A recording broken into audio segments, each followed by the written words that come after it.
We have lots of different New Years, tax years, other New Years, the Jewish New Year.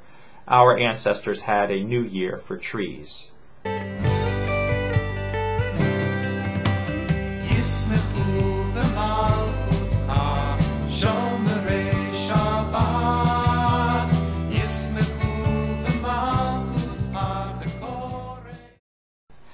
It may be snowy outside in America, but in the land of Israel, the sap is beginning to rise in the trees.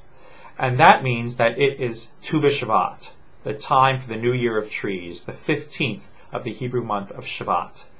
The ancient Israelites had a New Year for trees, and this was for practical reasons. It was for taxes on tree produce and other things. We have lots of different New Years, tax years, other New Years, the Jewish New Year. Our ancestors had a New Year for trees. They had great respect for trees because it provided beautiful fruit for them to enjoy. And it was a symbol also of the Torah, that the Torah is a tree of life to those who hold fast to it. Eitz Chaim Hi. But there's also something else that we learn on Tu B'Shvat, this New Year for trees. When we stop, and some people have a Tu B'Shvat Seder, just like you have a Passover Seder, and you say blessings over all the different kinds of fruit. Hebrew blessings begin with Baruch Atah Adonai, Eloheinu Melech HaOlam, the same 6 Hebrew words. Praised are you, Adonai, the Eternal, our God, ruler of the universe. And then you tack on the blessing over what you want to bless. So over a fruit of a tree, like an apple or an orange, you say Borei Peri Ha'etz. And over a potato that grows out of the ground, you say Borei Peri Ha'adamah.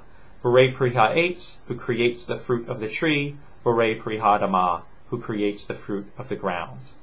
You're not actually blessing the apple, because then you're talking to the apple. You are talking to the one who creates the fruit of the tree. You are thanking God for this special thing. There's even a generic blessing that you can say over everything, in case you forget the right blessing to say. And that ends in Shahakol Nihiyeh Bidvaro, which means that everything is created by God's word. Because eventually, if you go back far enough, everything goes back to God creating and the world coming to be by speaking, that God said, "Let there be light." One question you could ask yourself is, if we have a blessing for everything, a generic blessing for everything, why bother with all the individual blessings over the apple or over the potato? Why have different blessings for everything? Well, if you have one general blessing for everything that you use all the time, that kind of misses the point. On the one hand, it makes you stop and appreciate something and thank God. But really, the ideal is to stop and notice how special that one thing is. Not just to have one general blessing, but to notice this one unique, special thing, that an apple is miraculously different from a pear or an orange or a potato.